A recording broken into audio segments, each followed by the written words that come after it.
Welcome to Fishbowl Roulette. It's the podcast where we pull questions at random and see what truth rises and how we talk about that truth and how we feel about that truth and everything in between. I am Sandra Koenig, and my guest today is Mr. Jeff Rawson. How are you? Fantastic. Thanks for having me. Thanks for saying yes to this, because I barely explained it to you. Yeah, you may regret this. Oh, no. We don't believe in regret here. We just believe in where the question goes, the moments take us, and how people feel and think. The point is to create some connection, right? Touch a listener in a way that maybe they haven't had that thought before, or they didn't know what was possible, or they found some humor in it. I just happen to think that real people are fascinating. I don't know you really. I know of you mostly. I've met you a few times through our mutual friends. I'm really impressed by the impact that you have made in this community. Thank you very much. Yeah, I try to stay unknown a little bit, so you're kind of breaking the rules here, but thanks for having me. You're welcome, and we are rule breakers here. So, so when I asked you for some tidbits on the intro, I could give your biography, I guess, but I loved that you were like, Instagram is actually really who I am. And it was, I dig my wife, I dig my kids, I like pecan pie, which who doesn't like pecan pie? I guess there's somebody out there. But I did notice that it didn't say anything about music. And that's where I think that my knowledge of you is that's where you've created the most impact. Is that true? Yeah. Or is that part of it? Part of it, probably. I know that, that Instagram kind of bio, I think those 5 or 6 items, I think it's wife, kids, books, pens, and pie. Those are like my 5 pins. Things. Yeah, you're one of those pin people. I work with a pin person. She has a pin for everything. You should. Everyone should have a pin for everything. But yeah, I think that the things like music or whatever it is can usually fall into one of those 5 categories for me. So when we talked briefly, when we started Shipyard back in 2018, most people don't know that was really under the kids category. Interesting. That was kind of my selfish... kind of the genesis of that was kind of my selfish play at giving my kids something. And it was... Tell me a little bit more about that. Yeah. Yeah. It was, growing up myself, I didn't attend or go to live performance. I didn't really know live music existed outside of my church, right? Oh, wow. So it was like I didn't go to concerts or music festivals or anything like that. And I wanted my kids to experience that, to experience different sounds, be introduced to different people, to smell different things, and kind of in a controlled, relatively safe environment that I can kind of provide for them. So I don't talk about that much, but yeah, that's kind of where a lot of Shipyard came from, was to kind of gift my kids an experience that maybe I didn't have growing up. So why was it important for your kids to experience live music in a way that you had not really experienced as a kid? Yeah, I think anyone can attest to the fact that if you go to something like a music festival or a concert, that you leave there a slightly different and often better person for that experience. Yeah. For learning something new, for hearing a new story, for hearing a new sound. And that is just something I thought that my kids could benefit from, is trying to expose them to new things, get new food in front of them, new music in front of them. Yeah, absolutely. Diverse groups of people that maybe they don't have experience being around all the time. Yeah. And why that genre? I feel like you tapped a specific genre, but maybe I'm not remembering everything correctly. I think, don't hold me to this, I think I went to 18. I definitely went to 19. Mm-hmm. And then I might have skipped, did COVID skip a year? Yeah. And then you were at the casino. Yeah, and then we moved and we had the next few years there. So I feel like that had a very specific, not a specific sound, but like there was storytellers. Really, that they were more storytellers than even musicians sometimes. Americana kind of led a lot of it, but it was fairly diverse. I mean, we had everything from indie rock bands to Americana, country bands. We had some jam band stuff, just kind of a little bit more of a universal sound, just kind of a well-rounded kind of mix of people. And part of that was, the music I was into. Part of it was, what can I draw a larger audience to and expose more people to it at one time? With the longer term goal is that over years and years, we wanted to keep growing that genre base and keep introducing new sounds and new things. A lot of work. It's a lot of work, yeah. And then that kind of led to Scout Hall, which is now like having a place where we can do that every week, not just once a year. Right. Which kind of opens us up to more genres, more kind of variety. You had an excellent, I've heard nothing but excellent singer-songwriter reports from Shut Up and Sit Down? Yeah, Sit Down and Shut Up. Yeah, that's it. Yeah. the third time we've done that at our place. Evan Webb started that series right. Years ago. I finally talked him into starting it back up and bringing it down to our place. But yeah, that one really hit all of the points we were hoping that kind of an event hits, is opening up the listener to different experiences and stories shared by the artist on stage.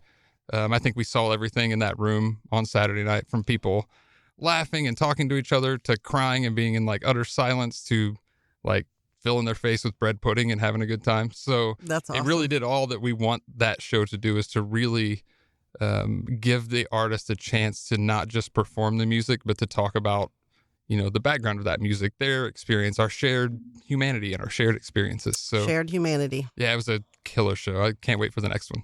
That's exciting. We only do one a year?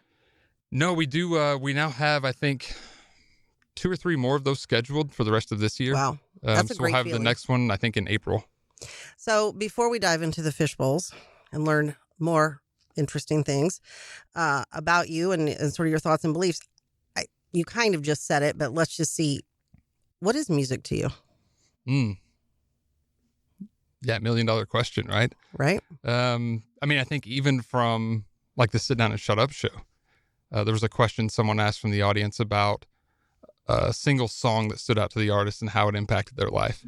So I think that on that like micro level, one song can like inform your entire kind of being and who you are. I think there's songs for me, of all things, like Digging Up Bones by Randy Travis is a song that's like stuck with me because I had a vinyl when I was a little kid that I think my dad got me. And I can still remember listening to it and what the room looked like I was in, and that, kind of marks a period of my life. And music does that for me. Certain songs specifically really kind of mark those kind of milestone moments in your life. Yeah. And it's everything. Like, it's on all day while I work. It's on in the car. It's, it's where I want to be, is around live music. So yeah, it's kind of more and more taken over my life, and not just been a soundtrack, but now be like what I constantly think about and things I try to achieve through music. Yeah, that's interesting. I think, I think you nailed it. Music is just sort of, I don't know. I guess there are people who don't understand, but music to me is like, you can feel it, like when it hits you. And I mean, like physically, like there's an energy to it, right? Like if you've stood close enough to a stage, or if you've been close enough to a live artist, that song is different than when it's playing on your radio. Right. Yeah. That's a totally different experience. And it's that energy, I think. It's all of it coming together and helping us mark those milestones or just enjoy it, which is also a part of it. Like yeah, and sometimes I just want a good beat. Exactly. And how unique that is for us individually, is that, my go-to is a certain variety of music maybe, but then I may be introduced to something by a friend that wouldn't be what I would normally listen to, but I know that's what kind of shapes her life. Right. And she can share those, those sounds and those lyrics with me, and I can kind of become more informed about her and how her outlook or his outlook of the world can be kind of informed by that music as well. Or if not informed, then, that is kind of the soundtrack of their experience. Right. And I can kind of get closer to them through what music they're listening to in a way. In our lightning round, we're going to have questions about you, the soundtrack of your life, Jeff. So get ready. I'm ready to go. Okay. This is not the lightning round. This is just the Fishbowls. We're just warming up. All right, cool. There's a lightning round after the fish. This felt like the lightning round. No. Okay. Oh, Jeff.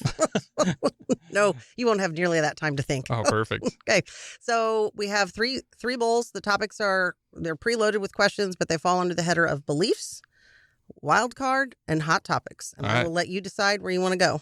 Cool. I have a feeling my answers are going to be the same, whatever I bet bowl that's we pull not out true. of. So let's go. Let's start with beliefs then. All right. I'm going to let you pick it, read it, and answer it. All right. Is modern feminism empowering women or confusing them? I swear I hoped that you got that Here one. we go. I mean, it's what the bowl wants you to talk about, Jeff. All right, perfect. First of all, what do you think modern feminism is? I'm interested. Yeah, gosh, what a question. Jeff's like, how did I get here? Again, everything will be phrased into those 5 categories probably. So under the category of kids, I'm raising 3 girls right now. Okay. I'm not going to try to mansplain feminism. I think that's maybe a trap for me to get into right now. It's not, you know what? There's a difference between mansplaining and just saying what your understanding is. Right. Yeah. You've genuinely been asked. You're not actually just telling me what it is without my interest. Now, for the listeners out there, we won't leave your address so you don't get hate mail, I guess. I don't know. I mean, I think you're going to do great. The important line here is empowering, right?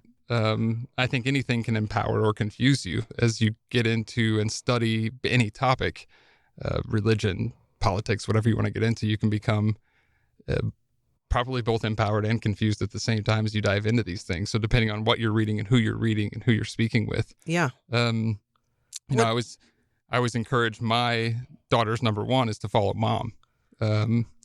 Mom is number one example. Take every problem to her first or to me first, but in terms of, you know, becoming an independent and powerful and driven woman, look at mom. What mom's doing is the model. That's awesome. Follow her. If that's feminism, do that. I mean, I think that's the great question. There's probably somebody out there who's going to be like, this is the definition of feminism. But sure, as a woman at 56, I can't even tell you how often I think it's changed. Right. I mean, I think at the end of the day, for me, feminism is the ability to act as the woman that I want to act as, period, end of story. Perfect. And it's got to be interesting raising 3 girls in today's world for what that looks like. So what a great way to navigate that. Like, hey, let's just look at how mom is navigating this and go from there. Yeah, because I don't know that experience. Right? I have no clue what it's like to be a 14-year-old girl. It's terrible. It seems awful. From everything I've seen so far, it seems like the worst experience ever. It is, at the same time, the most beautiful. Correct. I'm seeing the most gorgeous things happen in raising these girls. So I was told something when my girls are in their 20s now, and another mom told me this, and I've never researched it, but it seemed to be true. Women separate through conflict. Mm. And so I think as a 14-year-old girl, it's like they're looking to mom for that example. I'm sure they have a wonderful relationship, so I'm not implying that. But also, they're trying to figure out where they begin and where the other person ends. And in today's world where, we're told that we can do everything, except then there's still some doors that are still closed to us in certain ways, depending upon where you live. And it's just navigating. I think modern feminism is actually just a navigation system that sometimes has run amok. Yeah. And like all other things in our life right now, the amount of content available to my daughters, for instance, is way different than my wife when she was 14, or my mom when she was 14, or my grandmother at that time. So you could get away from the noise. You can't really get away from the noise now. Right. Or just inundated with, advertising or podcasts or whatever it is. Right. It's just sharing information. So much of it is wonderful. Yes. So much of it can be, to the point of that question, very confusing. What is this topic? I don't know. I've now heard 6 things today. 3 of them have tried to sell me something. One of them is for a drug to make me look different. Is that feminism? I don't know. I think it's something that, like you said, each woman, each child, the girls I'm raising, they're going to have to navigate that through their own worldview. Hopefully we've set them up with a little bit of foundation, that they can have a base, that they can have a safety net in us. Yeah. But then make their own decisions, make up their mind about what this is or what a relationship is. I do think one of the things, and it's got to be kind of cool to be the dad in this, like, that is great for the younger women that are coming up, that I don't think my generation experienced. We were told how that looked. This is what you do. And a lot of it was, if you want to be in a man's world, you have to go act like a man, right? To a certain degree. Mm-hmm. And I think that is a real positive that has flipped, that there's a lot of girls that are coming up and growing, a lot of young women that are like, yeah, I'm just going to do it this way. Right. Or some that say, I don't want to work in that man's world. Right. Absolutely. I think that's a beautiful thing too, is I want to, pursue this path. Yeah. I wholeheartedly agree. Yeah, it's interesting.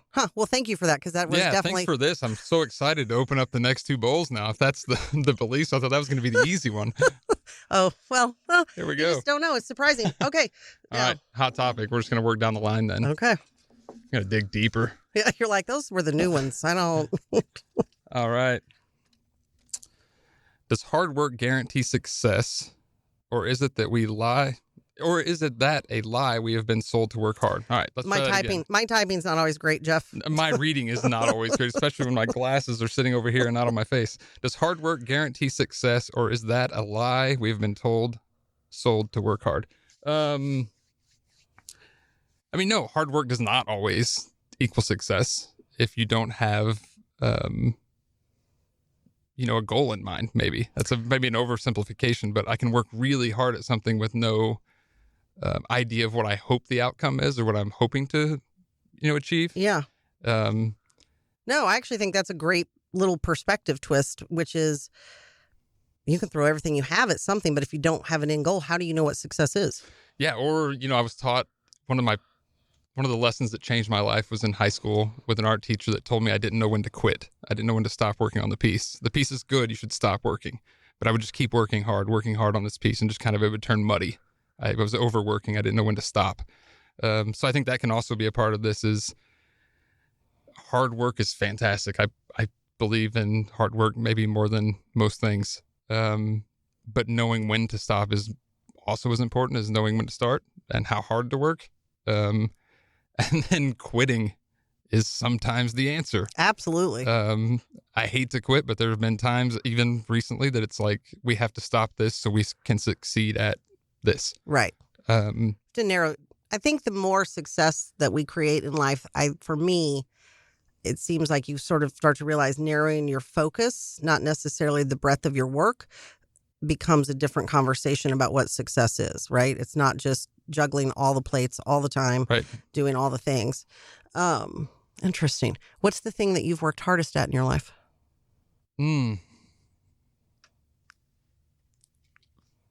Being who I should be at home. Say and a little bit more about that. Separating work from home. Okay. I have to work really hard at that, is to try not to take it home. That's kind of been my goal since Lauren and I started dating, was I knew I was going to marry this girl. We were going to raise a family. How long have you been married? I got married in 2008. So how many years is that now? Do that math. Oh, you're 18 years old. Yeah. So that was my mom recently gave me an application I wrote for a scholarship when I was in high school. And that was a line in the paper was something about like, one of my goals is to not be the guy that brings his work home. Interesting. So I've been kind of chasing this since I was in high school, was to separate that. And I fail at it on the daily. Yeah, let's call Lauren. Yeah, she'll tell you I fail at it. But yeah, it's something it's top priority in my life is, being the hardworking and providing husband, but being the guy that's always there. And not just there, but an active part of their lives. Not Consistent. Not just the cheerleader that shows up every now and then to a baseball game or to an art show or whatever it is, but to be the one that's, reading to them every night, talking to them and being there and making lunch in the morning and asking about their day when they get home, and then not having to worry about the stress I'm carrying because I bring home that and I'm all mad at everybody. So that's probably the thing I continue to work hardest at. I think you could put that up against any of the initiatives our team has been working on here through whether it's Shipyard or Scout Hall or the Scout on its own. There's a lot of, just a thankless time from our team that goes into those things. Yeah. And it's a ton of hard work. But I like that what you're talking about is part of your becoming. I'm real big on that in my own life. Like, I think that's actually our job. The stuff that we do here to make money and to make impact, that's all great. Right. But the becoming part, I think that's really why we're here. Yeah, and I should probably clarify that that's not being a good dad and a good husband's not hard work. It's just important work. Yeah. And I think you have to work hard at it. So that is, and it's also the most kind of fulfilling work. I can work on a project in my office or at Scout Hall or wherever for a year, and maybe it doesn't come to fruition. Every day I'm working with those kids, with my kids, like I'm seeing the fruit of that bear out. For better or worse. Sometimes I teach them the wrong thing. You're like, whoops. Yeah. That mirror looked a little too real. Yeah, that's exactly right. Yeah, that's the thing about parenting. They have the perfect mirrors. Well, thank you. That was really cool. Yeah, of course. That was really cool.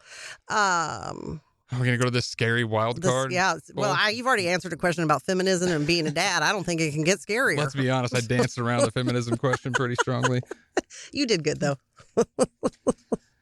What is something surprising about you that shocks people once they really know you? Dun, dun, dun. I don't know. I'm pretty transparent. This is when the wife being on would be good. Yeah, she could give you the correct answer. I'll give you whatever pops into my head. One of my favorite movies is Moulin Rouge. The old. Wait, the old one or the new? Are you talking about like with Christina? The one with like Ewan McGregor and Nicole Kidman. Yes. Yeah, it's steeped in some weird like traditions from college, but like it's still one of my favorite like nostalgic films now. That's funny. It's a I didn't see that. Set in a brothel. Which is weird. Nicole Kidman does some odd. Let's be real. She does some interesting movies. Yeah, that's a. She's done some things where you're just like, okay, she's got a side. Yeah, so that one definitely stands out when people ask about a favorite movie and Moulin Rouge pops up. And do they look at you the same way I did? What? Yeah, pretty much. Like the redneck kid who bow hunts really likes Moulin Rouge. Do you know the dances? I know every word, everything in that movie, yeah. So your Moulin Rouge is my Grease. There you go. Pretty much. Wow. Grease was probably mine growing up, honestly. Yeah, I mean, that was like sleepover heaven, man. Yeah. Grease and the Labyrinth were the two for me. Oh, the Labyrinth. I forgot about that. Interesting. Yeah. Okay. That wasn't too bad. Your first question was painless. Yeah, the start. Good luck on the rest of the guests here on that first bowl. Stay away from the Beliefs Bowl. It's dangerous.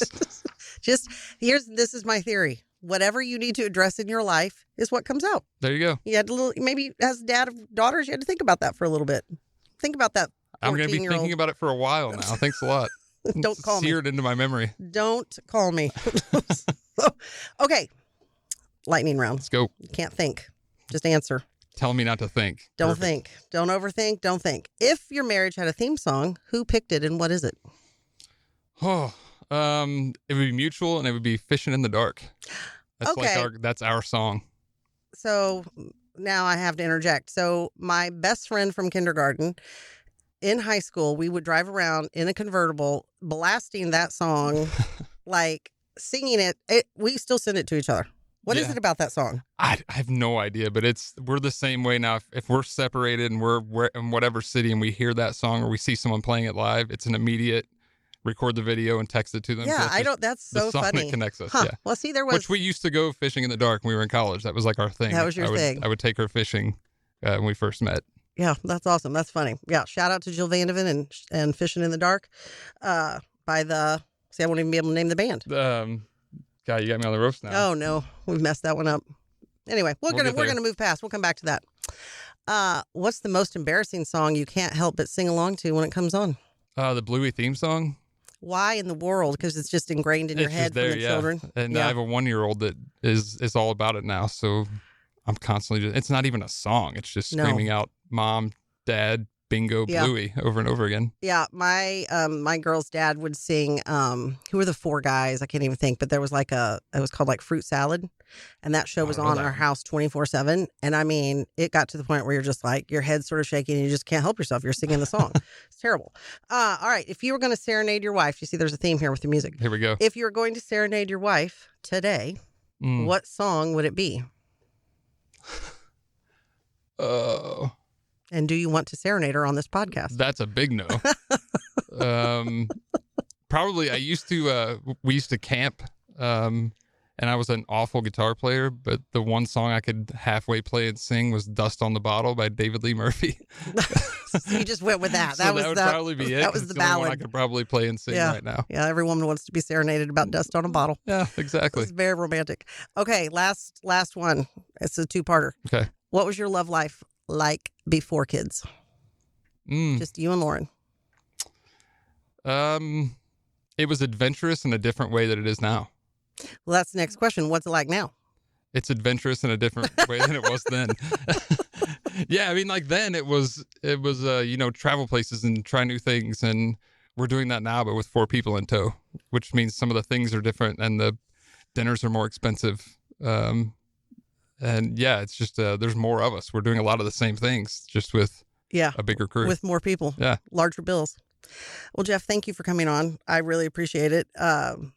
This is your first episode. It's the end of Fishbowl Roulette. You survived. Did it. Yep. You had some fun, I hope. Absolutely. Thanks for having me. Yeah, well, thanks for being on. I'm putting this one back in the bowl, so somebody has to answer it, though. great. He's like, just keep it. I should have told you, this is my bad. You actually did get one pass. Oh, sweet. Cool. But I did kind of want to hear what you had to say about that. So once you told me you were dad of daughters, I thought this could be interesting. So anyway, I do appreciate you coming on. This is just a passion project of mine. I think real people are fascinating. I think real stories connect us. And if you're out there and you're listening to us and you heard something that you liked, I would love for you to share this episode with somebody that you just feel like needs to hear it. And or if you have a question, go ahead and DM me with that question. Let's see if we can get it into the bowl, and maybe yours will get drawn out next.